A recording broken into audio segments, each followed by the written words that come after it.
My name is Hafiz, your cybersecurity consultant. Today we are going to discuss a very important topic in GRC. The topic is cybersecurity policies and procedures. In last two topics we have covered cybersecurity strategy, how to build, how to implement, and then also we covered a second topic, cybersecurity management, how to establish cybersecurity function and how to build your team with roles and responsibilities. Okay, so our third topic today is, as I mentioned, we'll be covering policies and procedures and also cybersecurity standards, technical standards. Okay, let's begin with objective. To ensure that cybersecurity requirements are documented, communicated, and complied with laws and regulations, there are three main items. Should be drafted, all the policies and procedures, and should also be communicated within the internal teams, internal stakeholders in the organization, and also with external stakeholders.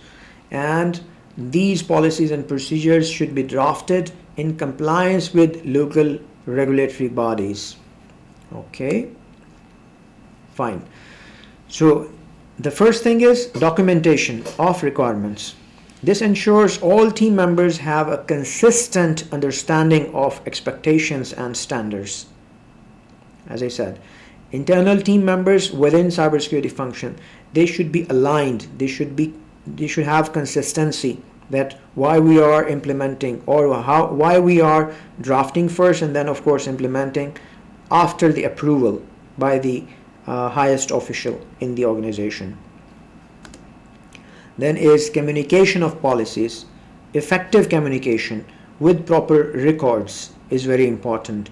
Whenever you are communicating, it should be through proper communication channel like email, okay, which you can save as an evidence, which you can present at the time of the external or internal audits. And then is compliance with laws and regulations, very important, because whatever you are drafting, you must be clear that it is compliant with the local regulations. Okay, so if we are talking about the first item, which is documenting cybersecurity policies and procedures, the tool is templates for all policies, procedures, and standards, right?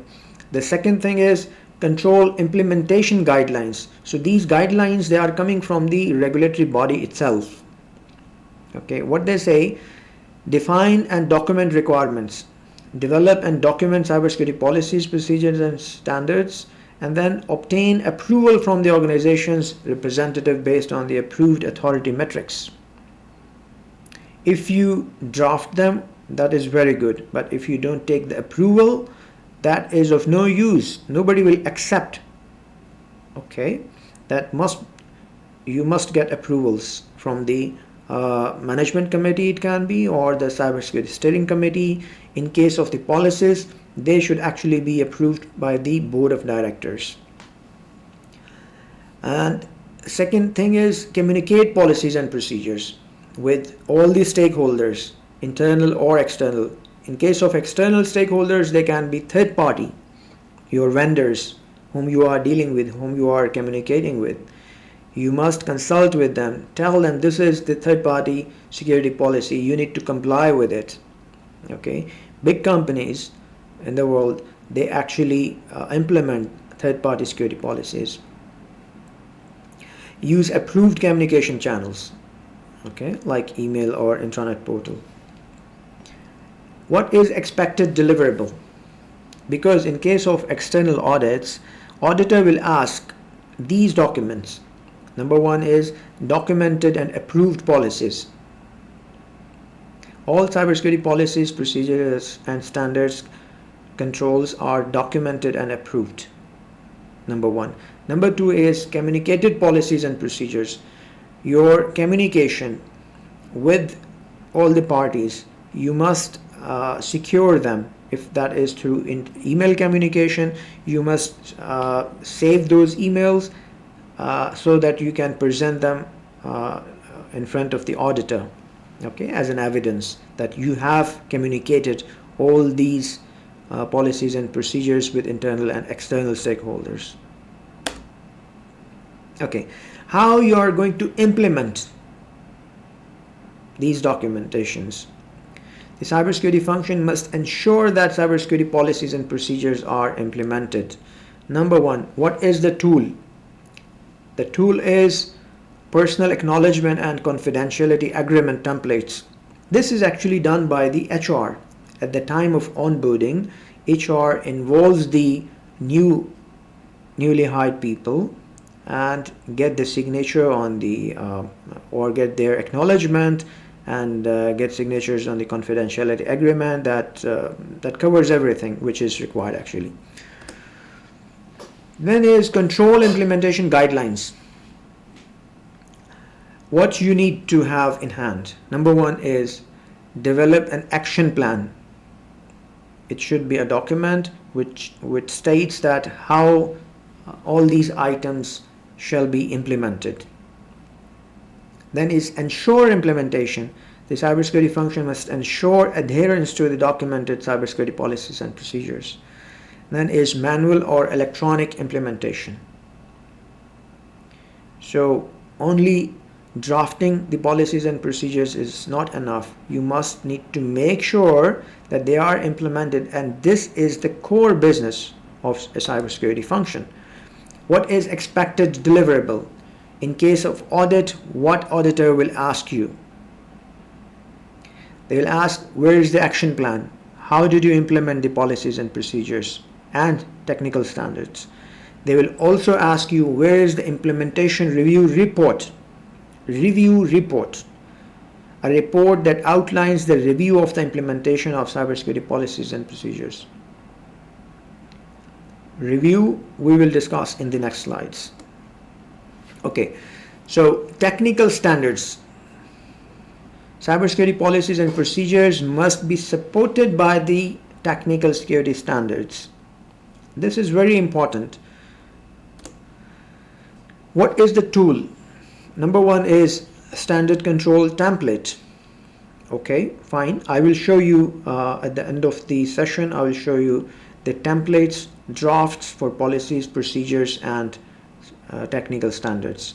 Those are the templates which you should use and customize them as per your internal environment in your organization. Okay, control implementation guidelines for technical security standards. Define and approve standards. Okay, very good. And then is communicate standards. This is the same rule for all, for policies, procedures, and technical standards. Okay, and what is the expected deliverable? Approved technical standards.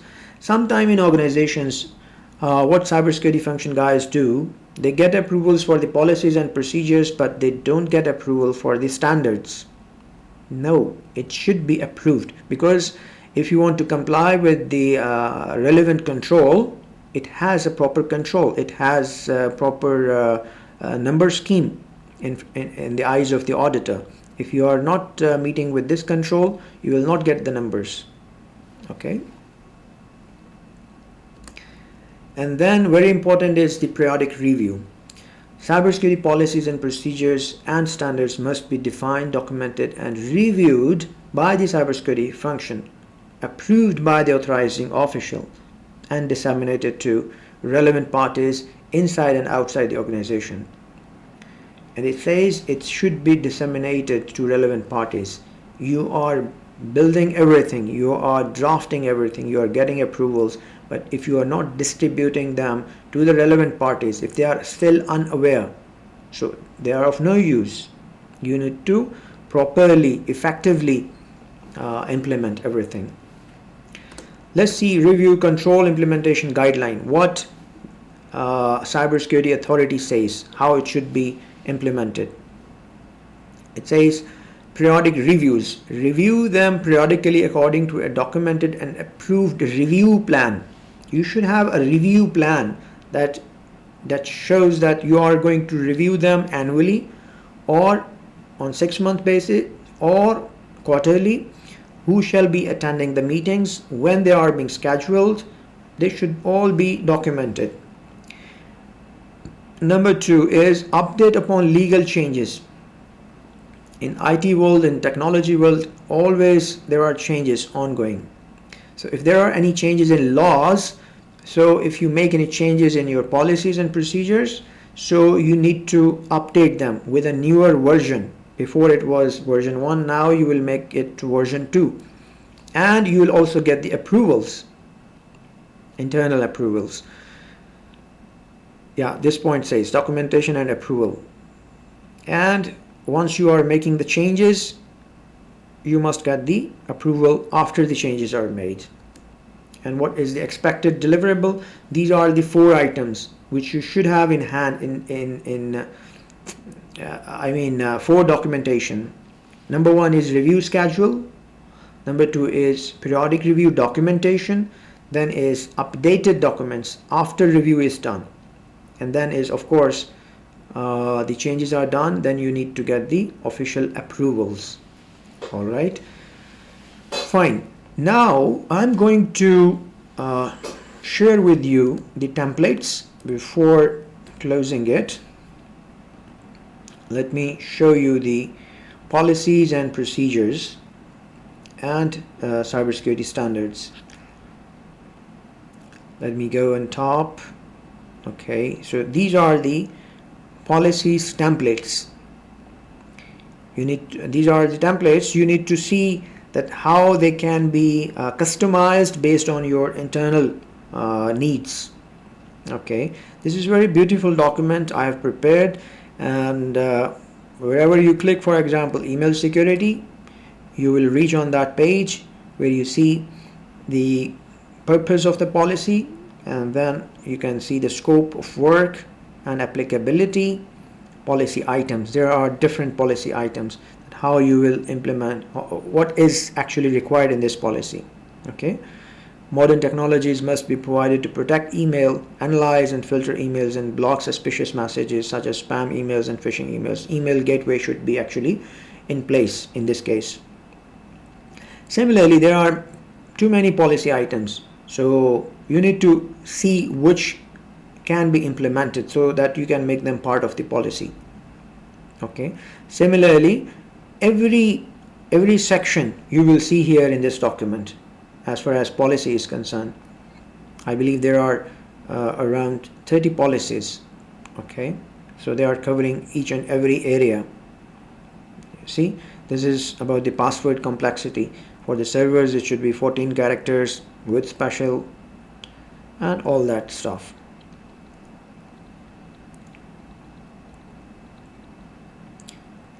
Policy for vulnerability management. Okay,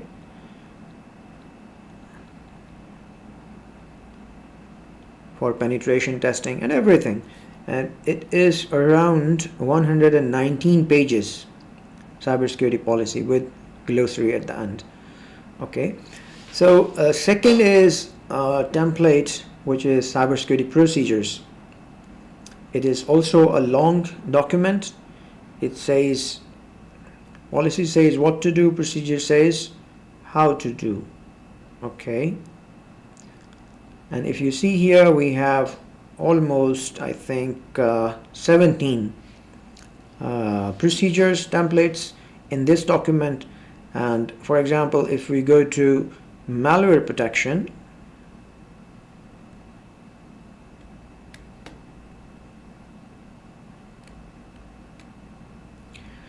okay, so you will see what this procedure says. The purpose of this procedure is to provide cybersecurity requirements based on best practices and procedures for protecting entities, user devices, mobile devices, and servers from malware threats, and reducing cyber risks resulting from internal and external threats by focusing on the primary objectives of protection. That means simply malware protection is how you will be blocking blocking the executable files to be downloaded. This is the simplest form which you can say for malware protection.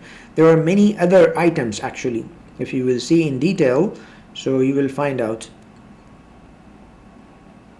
Similarly, as I said, there are 17 topics which are covered in this particular document which I have prepared.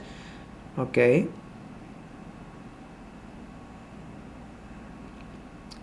Now let's move on to the security standards.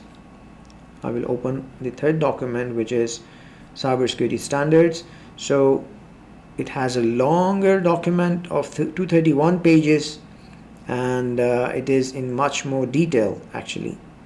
Okay,